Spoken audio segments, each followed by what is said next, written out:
اعوذ باللہ من الشیطان الرجیم بسم اللہ الرحمن الرحیم رب اشرح لی صدری ویسر لی امری واحلل عقدۃ من لسانی یفقہوا قولی رب یسر ولا تعسر وتمم بالخیر وبک نستعین آمین یا رب العالمین اللہم صلی علی محمد وعلی آل محمد۔ السلام علیکم رحمۃ اللہ وبرکاتہ۔ آج ہم سورۃ البقرہ کی آیت نمبر 26 کا ایک حصہ کور کرتے ہیں۔ ایک بار پڑھ لیجئے، بسم اللہ الرحمن الرحیم۔ ان اللہ لا یستحیی ان یضرب مثلا ما بعودۃ فما فوقها فأما الذین آمنوا فیعلمون انہ الحق من ربہم۔ اب ان کی ہم تجوید کرتے ہیں۔ ان اللہ، نون مشدد ہے، غنہ ہوگا۔ لفظ اللہ سے پیچھے زبر ہے، اس لیے ہم نے اس کو پور پڑھنا ہے۔ ان اللہ، آگے لا ہے، لام الف زبر لا، الف سے پیچھے زبر ہے، ایک الف کے برابر کھینچ کے ادا کیا۔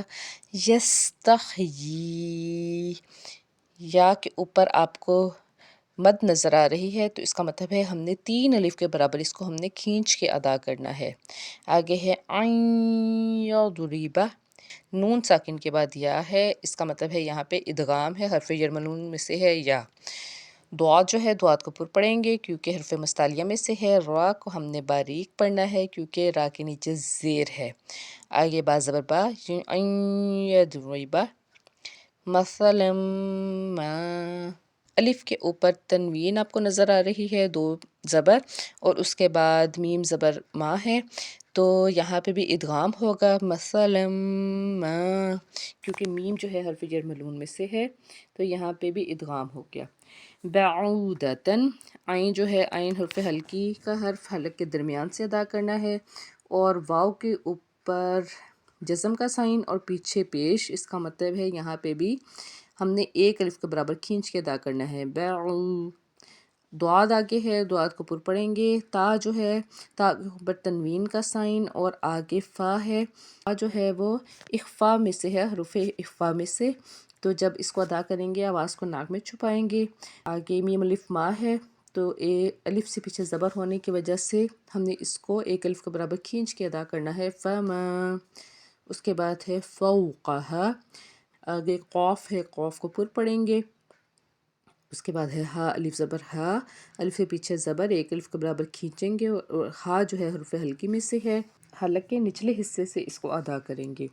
اس کے بعد ہے فَأَمَّا الَّذِينَ، میم مشدد ہے، غنہ کریں گے۔ اس کے بعد جو الَّذِينَ ہے، یا ساکن سے پیچھے زیر ہونے کی وجہ سے ہم نے اس کو ایک الف کے برابر کھینچا۔ اس کے بعد آگے ہے آمنو، الف کے اوپر کھڑا زبر، اس کو کھینچنا ہے ایک الف کے برابر، اور واو سے پیچھے پیش ہونے کی وجہ سے بھی اس کو ایک الف کے برابر کھینچنا ہے، دونوں کو ایک مقدار میں۔ آمنو، پھر ہے فَيَعْلَمُونَ، واو کے اوپر جسم کا سائن اور پیچھے پیش، اس کا مطلب ہے اس کو بھی ہم نے ایک الف کے برابر کھینچ کے ادا کیا۔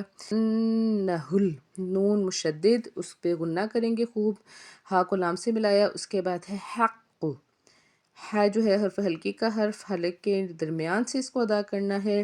قوف کو پر پڑھنا ہے اور مشدد ہے، 2 بار ادا ہوگا۔ اس کے بعد ہے من ربہم، میم کے نیچے زیر ہے، نون ساکن ہے، را کے اوپر تشدید ہے۔ جب اس طرح تینوں حرف آ جائیں، یعنی کہ ایک حرکت کے ساتھ، پہلا حرکت کے ساتھ، دوسرا جزم کے ساتھ اور تیسرا تشدید والا، تو عموماً جو ساکن حرف ہوتا ہے اس کو نہیں پڑھا جاتا، تو میم کو را سے ملایا، میم رازے مر، را بازبر رب بازے بی، مر ربی، نون اس میں نہیں پڑھا جائے گا، اور اس کو ہم کیا کہیں گے، ادغام کا قاعدہ، من ربہم۔ اس کے بعد ہم ان کی گرامر کو دیکھتے ہیں۔ ان اللہ، ان کیا ہے، یہ حرف ناصبہ میں سے ہے، ٹھیک ہے، اور اس کے بعد اسم جلالہ اللہ جو ہے وہ حالت منصوب میں ہے، کیونکہ جو حروف ناصبہ ہوتے ہیں وہ آنے والے اگلے حرف کو نصب میں لے جاتے ہیں، یعنی کہ زبر میں ہوتے ہیں، تو لفظ اللہ یہاں پہ آپ کو حالت نصب میں ملے گا، اور یہ جو ان پیچھے گزرا اس کی یہ اسم کہلائے گا، ٹھیک ہے۔ اور اس کے بعد ہے لا، لا کا مطلب ہے حرف نفی، تو اس کے بعد اگلا لفظ ہے یستحیی، اتنی سی لائن کا کیا مطلب بن گیا کہ بے شک اللہ تعالیٰ نہیں شرماتا۔ یستحیی فعل مضارع ہے اور اس کے روٹ ورڈ سے ہے یا اور باب الاستفعال سے ہے اور ہوا اس کی فاعل ہے۔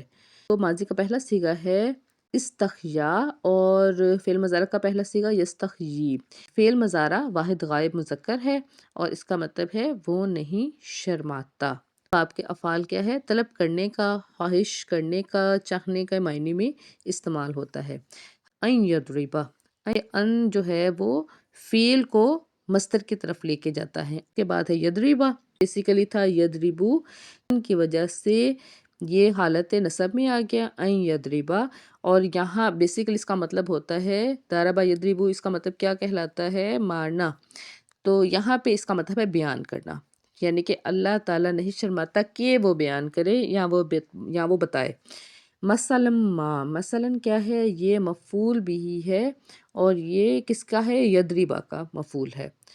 یضربو کے اندر ہوا جو ہے وہ فاعل ہے، یعنی کہ ہوا کا مرجع کیا ہے؟ اللہ۔ اور مثلا ما، مثلا کا مطلب ہوتا ہے کوئی مثال، اور ما کیا ہے؟ حرف زائد ہے۔ اس کے بعد ہے بعودتن، یہ کیا ہے؟ اس کا مطلب ہے مچھر، اور یہ اس میں منصوب ہے اور یہ بدل ہے مثلاً کی۔ فما، فا جو ہے وہ حرف عطف ہو گیا اور ما جو ہے وہ اس میں موصولہ ہو گیا، فما۔ اس کے بعد ہے فوقہا، فوقہا کیا ہے؟ اس میں منصوب ہے یہ اور ظرف مکان ہے۔ یہ جو لفظ ہے فوقہا، اس کا مطلب ہوتا ہے اوپر۔ یہاں پہ جو بات کی جا رہی ہے وہ کیا ہے؟ اللہ تعالیٰ نہیں شرماتا کہ وہ مثال بیان کرے ایک مچھر کی یا اس سے اوپر۔ اوپر سے مراد کیا ہے؟ یعنی کہ اس سے بڑھ کے یا اس سے کمتر، اس طرح کے معنی میں اس کو ہم یوز کریں گے۔ فوقہا، فوقہ یہ مضاف ہے اور آگے جو ہا ہے وہ مضاف الیہ ہے، یعنی کہ کیا، کون سا یہ مرکب ہے؟ مرکب اضافی۔ اس کے بعد ہے فَأَمَّا الَّذِينَ، فا جو ہے یہ حرف استنافیہ ہے، یعنی کہ نیا فقرہ شروع ہو رہا ہے، نئی بات شروع ہو رہی ہے۔ آگے اما کیا ہے؟ یہ حرف تفصیل ہے، حرف شرط بھی اس کو کہتے ہیں۔ اور اس کے بعد ہے الَّذِينَ، یہ اسم موصولہ ہے، جمع مذکر کے لیے اس کو یوز کیا جائے گا۔ اس کے بعد ہے آمنو، فعل ماضی ہے، حمزہ میم نون اس کے روٹ ورڈز ہوں گے، باب الافعال سے ہے اور ہوا اس کی فاعل ہے۔ ماضی کا پہلا صیغہ ہے آمنہ، فعل مضارع کا پہلا صیغہ ہے یؤمنو، اور آمنو کیا ہے؟ وہ سب ایمان لائے۔ اس کے بعد ہے فَيَعْلَمُونَ، فا کیا ہے؟ یہ حرف ربط بھی اس کو کہیں گے اور جواب الشرط بھی، یعنی کہ جو پہلے ہم نے پڑھا فَأَمَّا، اس میں جو لفظ اما تھا اس کو ہم نے کیا کہا تھا کہ وہ حرف شرط ہے اور اس کا اب جواب ہے یہ جو فا یوز ہوگا اس کو ہم کہیں گے جواب الشرط، ٹھیک ہے۔ اور اس کے بعد ہے یعلمون، فعل مضارع ہے اور اس کے جو روٹ ورڈز ہیں وہ ہیں عین لام میم اور باب السمیع سے ہے اور ہم اس کی فاعل ہے۔ ماضی کا پہلا صیغہ ہے علیمہ، فعل مضارع کا پہلا صیغہ ہے یعلمو اور فعل مضارع جمع غائب مذکر یہ ہے یعلمون، وہ سب جانتے ہیں۔ اس سے پہلے جو فا لگ گیا وہ کیا ہو گیا؟ جواب الشرط الذین کی۔ اس کے بعد ہے انح الحق، انح کیا ہو گیا؟ حرف ناصبہ ہی ہو گیا، ٹھیک ہے۔ اور آگے جو ہو ہے، انح کے بعد جو ہو ہے وہ اس کا اسم ہو گیا، ٹھیک ہے، اور حالت نصب میں ہے یہ، یعنی کہ محلن یہ منصوب ہے۔ اس کے بعد ہے الحق، الحق کیا ہے؟ خبر ہو گئی انح کی اور یہ حالت مرفوع میں ہے۔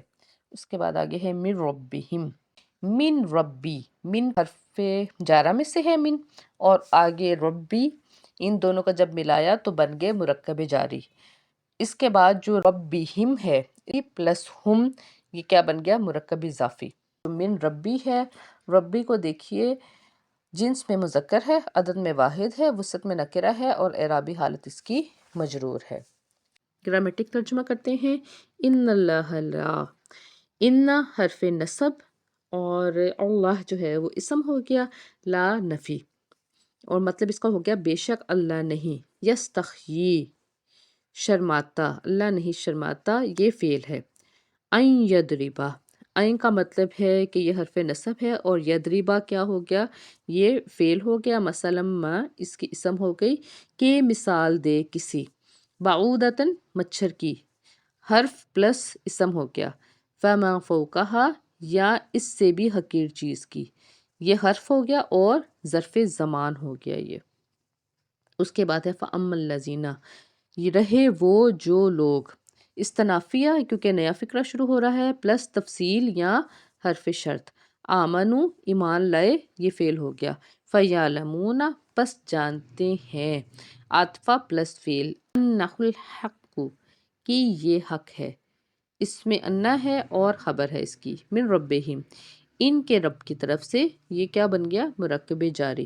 اب اس کا آسان لفظی ترجمہ دیکھتے ہیں، ان اللہ بے شک اللہ، لا نہیں، یستحیی شرماتا، بے شک اللہ نہیں شرماتا، این کے یضربا کہ وہ بیان کرے، مثلا کوئی مثال، ما جو، بعودتن مچھر، فما خواہ جو، فوقہا خواہ اس سے اوپر، فَأَمَّا الَّذِينَ سو جو لوگ، آمنو ایمان لائے، فَيَعْلَمُونَ وہ جانتے ہیں، اَنَّهُ کہ وہ الحق حق، من سے، ربہم ان کے رب کی طرف سے، وہ جانتے ہیں کہ ان کے رب کی طرف سے حق ہے۔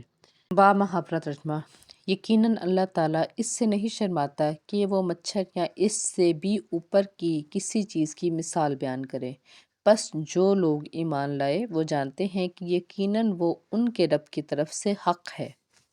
مختصر تفصیل اس کی دیکھتے ہیں۔ بعض کافروں نے قرآن مجید پر اعتراض کیا تھا کہ ان میں ایسی مثالیں کیوں دی گئی ہیں، مثلا مکھی کی، مچھر کی، مکڑی کی، تو اگر یہ واقعی اللہ تعالیٰ کا کلام ہے تو ایسی حقیر چیزوں کا ذکر کیوں کیا گیا؟ ظاہر ہے کہ یہ اعتراض بڑا بے تکا اور اعتراض تھا ان لوگوں کا، کیونکہ مثال ہمیشہ مضمون کی مناسبت سے ہی دی جاتی ہے۔ اگر کسی حقیر اور ذلیل چیز کی مثال دینی ہو تو ایسی ہی چیز کی مثال دی جا سکتی ہے، مگر جو حق کا طالب ہو وہی اس بات کو سمجھتا ہے کہ یہ مثالیں کیوں دی گئی تھی، جو حق پر ایمان لا چکے ہوں۔ لیکن جنہوں نے کفر کی قسم کھا رکھی تھی، انہیں تو ہر بات پر ہر حال میں اعتراض ہی کرنا تھا، اور ان کو یہ باتیں بے تکی ہی لگنی تھی۔ قرآن مجید کی یہی آیتیں جو طالب حق کو ہدایت بخشتی ہیں، ایسے لوگوں کے لیے مزید گمراہی کا سبب بن جاتی ہیں، جنہوں نے ضد اور ہٹ درمی پر کمر باندھ کر یہ طے کر لیا ہو کہ حق کی بات ماننی ہی نہیں ہے، کیونکہ وہ ہر نئی آیت کا انکار کرتے تھے، اور ہر آیت کا انکار ان کے مستقل گمراہی تھی، مگر جو ایمان والے تھے وہ اس بات کو جانتے تھے کہ یہ اللہ تعالیٰ کی طرف سے حق کی بات اتری ہے اور ہمارے لیے یہ فائدہ مند ہے۔ آج کے لیے اتنا ہی، مجھے اجازت دیجیے، اللہ حافظ۔